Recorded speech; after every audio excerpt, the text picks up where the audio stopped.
Greetings, my name's Ryan. I'm a solutions architect with Amazon Web Services. Joining me here today is Hunter from Apptio IBM. Hunter, say hi. Hi, Ryan. Yeah, Hunter Willis, Senior Product Marketing Manager for IBM Cloudability over at the IBM side of things. Yeah, man. Hunter, thank you for joining me again. It's always a pleasure having you here.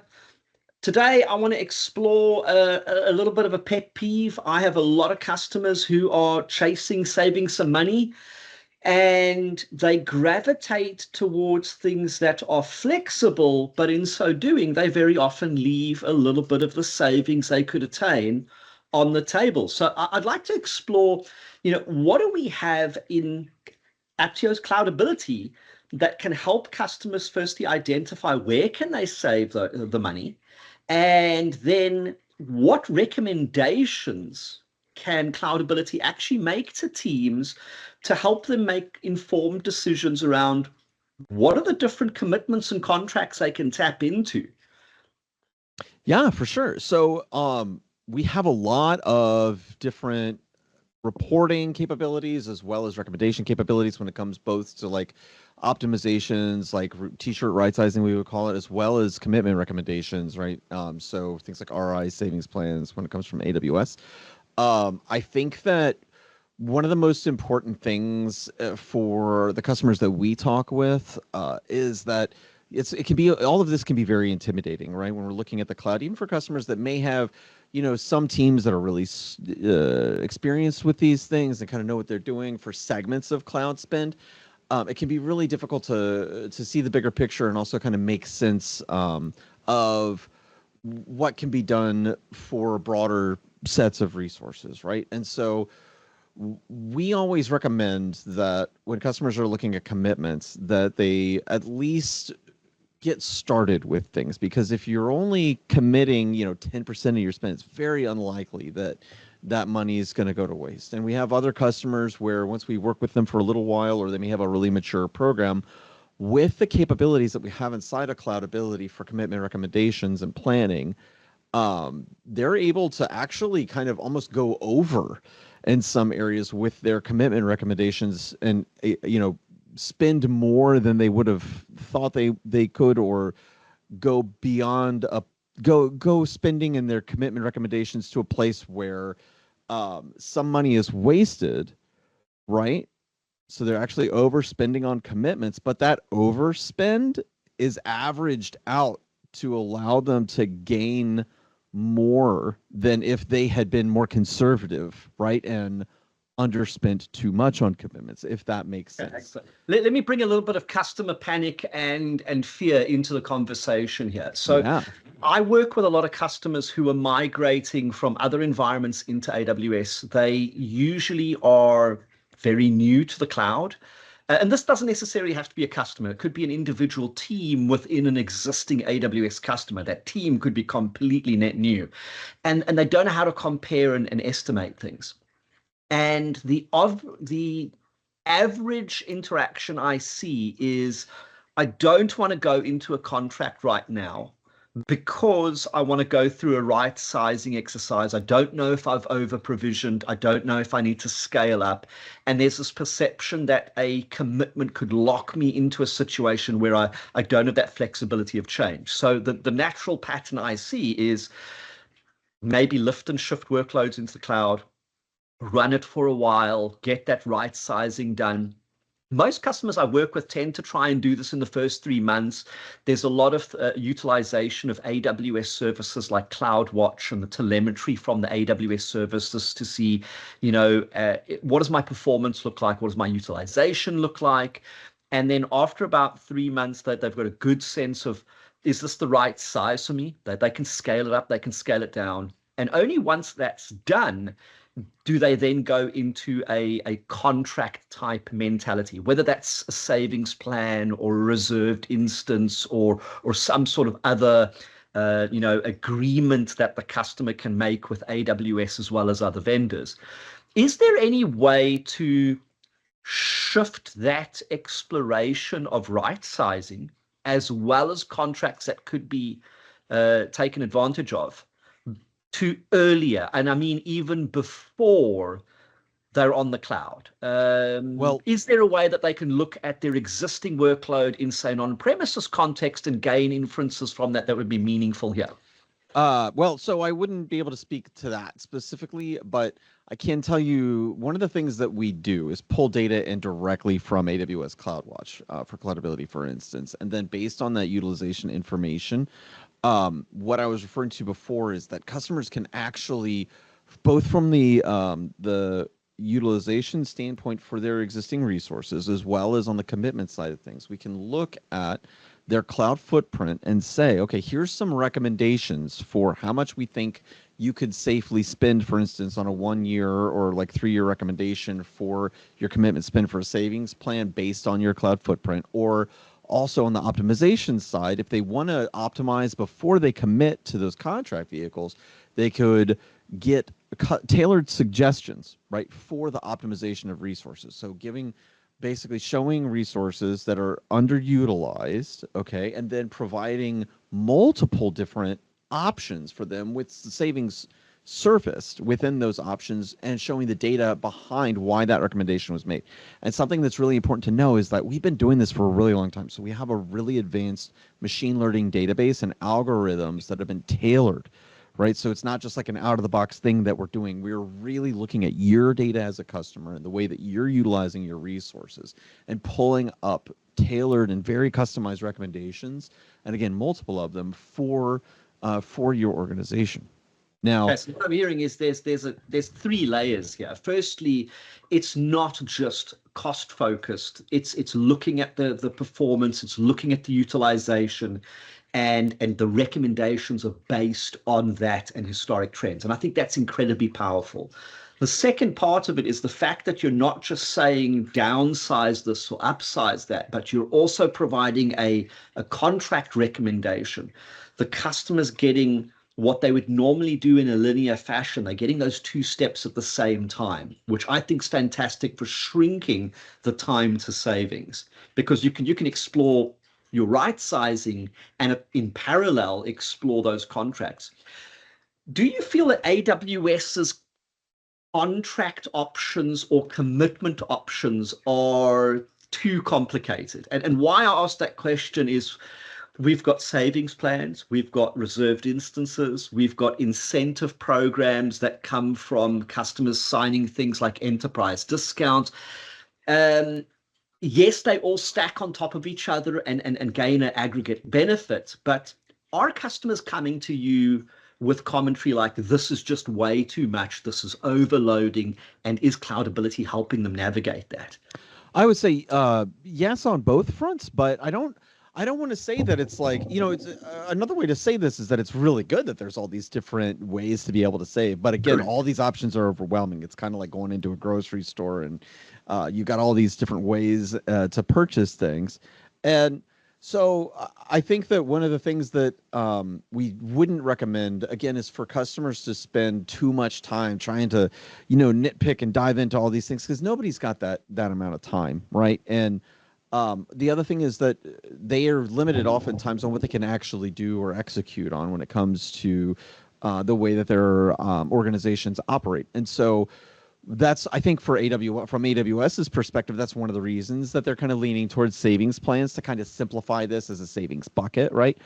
From our perspective, I think that what we recommend organizations do is look at, try to get that low-hanging fruit first, right? If there's a bunch of static resources that are going to run plus or minus the same way, maybe with a static growth curve over the next few years, and we're still going to be there, that's a great place to start, And so start with what is going to be there for the next year, for the next 3 years, okay? And then slowly kind of dive into the next kind of group of resources. Maybe there's some resources that are going to be there, but they have a little bit of higher rates of utilization, fluctuation, et cetera. You can still kind of lean into that. And one of the biggest pieces of advice from our folks that are working really hard on this, organizations have to remember too that you don't have to just commit everything, right? And as we've been saying, start small, walk into it, and remember that you can scale back as well. You don't just have to keep committing all the time. And one of the reasons it's good to kind of get your toes wet and then build a curve up into it is that gives you an opportunity to reduce your committed spend over time if you need to, right? If you're spending, committing to different 1-year contracts over a series of months, you can then reduce that cost if things start to turn down a little bit or you're spending less than you're expected to in the cloud. So I think that it's important though, and one of the biggest things that we do is to try to simplify the visualization of understanding both your pattern, your footprint in your commitment spending, as well as what it's going to look like moving forward. And so right now we're working on a soon to be released a KPI engine, as well as a much easier interface to be able to plan and visualize what your commitment spend looks like over time and surface the savings and potential savings of what that looks like, as well as some tools to be able to kind of help you understand the risk that you might be taking on by committing to, again, certain vehicles within AWS. I think that risk layer is so important because we've got two very different personalities in this conversation. There's often a finance team that's trying to sort of optimize spend, but at the same time, there's an IT team that is tasked with keeping the lights on, and they've got risk around uptimes and service availability. And it's usually that service availability team that perceives, I don't want to go down that path because I'm scared something's going to blow up in my face, and then one of my KPIs is falling short. So it's finding the balance between those is so important.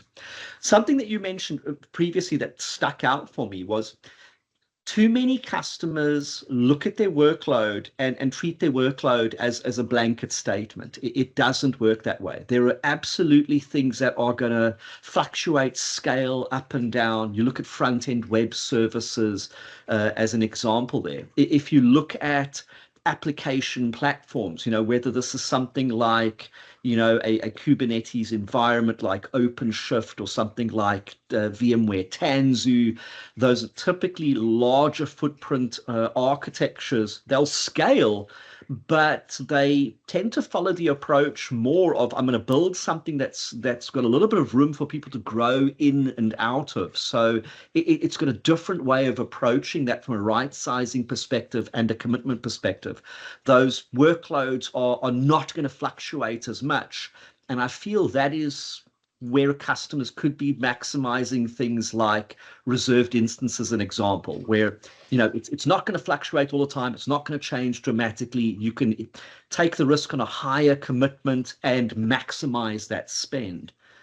The other thing that customers, I don't think, take into account is across all of AWS's very diverse services, they don't all have the same savings mechanisms. If you look at our relational database service as an example, it's built around reserved instances. It doesn't have a savings plan construct.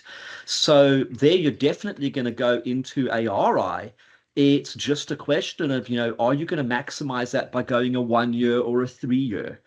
And then finally, we've got contract agreements with other partners. You look at the Red Hat OpenShift service on AWS, where Red Hat has a discounted rate if you're committing to that service for 1 year or 3 years. So it's very similar to our RI constructs, but it's for OpenShift customers to cut down on that OpenShift subscription fee.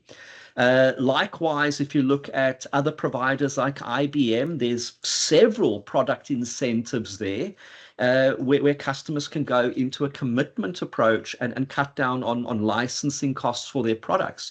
And when you bring those together, I think it's very exciting and compelling how much savings customers can take advantage of. What I love about what you're saying is they're getting that as a recommended session. It's not them exploring that on their own. They're getting guidance from history.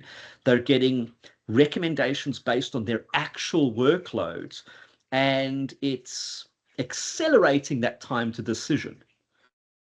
And that's also demystifying some of the options. Sorry, actionable data that is the most important thing, and that's the name of the game, right? And then when it comes to like the right sizing side of things too, when we're talking about should we right size something before we commit to it, that's one of the beauties of savings plans, is that you're not so locked in narrowly. So you're still going to have to be some Again, risk mitigation when it comes to cost for those considerations, but a lot of times you'll be able to commit to a savings plan spend even if you are planning on doing some kind of a right sizing change for a resource. But the other thing I would say is that especially when it comes to the optimization of right sizing, we also recognize that this is one of the hardest things to do, is be able to like pick out resources and understand what can be right sized and what can't. We still hear from the FinOps Foundation that from the State of FinOps report that, you know, taking action on optimization of resources from an engineering perspective is one of the hardest capabilities in FinOps for organizations to accomplish. So to wit, you know, we've incorporated in our premium package these capabilities from Turbonomic to be able to automate that process, and that can often look like a notification that goes out, and then somebody can take action or allow Turbonomic to take that action based on that notification, rather than like a full automation, because most organizations are very hesitant about that. We can still make that happen, but most organizations want to see some kind of an approval workflow associated with that. And the other thing is that we integrate, even for our standard and essentials package with Cloudability, we integrate with Jira and ServiceNow, so that when somebody... I was about to mention that, yes. Exactly. Exactly. And then we also have like a Cloudability ticketing system within the solution itself, so you don't have to rely on those if you want to. And then we can track it for those that you're able to action, right? We can track the ROI of it, and then we can kind of allow you to whitelist and blacklist resources as well, meaning like if there's recommendations or resources that you don't want recommendations for, right? Or certain kinds of recommendations you don't want surfaced for certain types of resources, for instance, then we can just say, okay, you change that in your preferences, they won't show up. We won't continue to provide recommendations for resources that you've told us that, hey, you know what, we're never going to be able to optimize this one, or at least not this year, right? So go ahead and ignore that, and we'll take a look again at a different point in time. And so it's not just about, you know, the goal of the platform is not to say, hey, you need to do this, you need to do this. It's to say, hey, like, let's help you find actual actionable opportunities, and then make it as easy as it can be to do that action for you, for your engineers, for your teams. And then, you know, looking forward, we're finding more proactive ways to help you with that.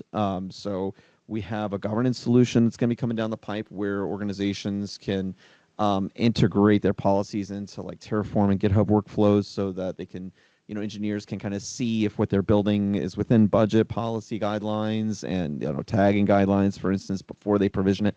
We also have like workload planning, so that instead of just looking at the cost of an individual resource before it's provisioned, you can, in abstract, construct a workload and then get a cost estimation. And all of everything I'm talking about here too needs to be said. You're talking about custom pricing contracts, that's included, right? So the pricing that you're seeing is the custom pricing that you have with AWS. And do those cost estimations for an entire workload, including like the GPUs and AI database or managed database or whatever you've got going on there, right? So that you can surface what that cost is going to look like over a set period of time, versus just kind of like having to pull cost estimations for workloads into an Excel spreadsheet and hope you did it right, and then get that cost from there. Hunter, for customers who want to dive into Cloudability and have a discussion around how to fit this into their organization, how to take advantage of these capabilities, what's the easiest way for them to get a show and tell experience or a guided conversation? Yeah, you can go to our website at apptio.com and sign up for a demo, and that'll put you in touch with our teams. If you already maybe have an account team or somebody that you've kind of talked to with the IBM Cloudability, or anybody from the IBM Apptio suite or FinOps, just let them know that you'd like to see it, and we'll get our experts in touch with you. And we love those to be tailored conversations rather than just kind of shooting you over some documentation. But we do have resources and other videos that you can see and explore. And, you know, we do have a huge number of people that are certified in FinOps and have gone through that education, as well as a lot of like former FinOps practitioners in different organizations have come to work with us. So there's a lot of people that are more than happy to help you out and show you how we can really provide tailored value for your organization when it comes to these things. And I feel it's important to stress, this is not a conversation for somebody who's just starting their FinOps journey. The maturity scale is very diverse. for those customers who are looking at taking that next step in that maturity model, bringing in something like Turbonomic to augment or automate some of the findings that you have in your organization is a very rational next step. And all of these Apptio products are available via the AWS marketplace, including Cloudability Premium. So if you haven't already, check out that. Hunter, thank you for joining me. As always, it is fantastic having you here. And I think we're both going to be at TBMC and a couple of other conferences throughout the year. So if you're watching this and you happen to see us there, pull us aside, have a conversation with us. We'd love to talk to you about your business, your organization, and how AWS and Apptio IBM can help you achieve your goals. Yeah, thanks for having me, Ryan. This was great. Absolutely. Definitely come and see us.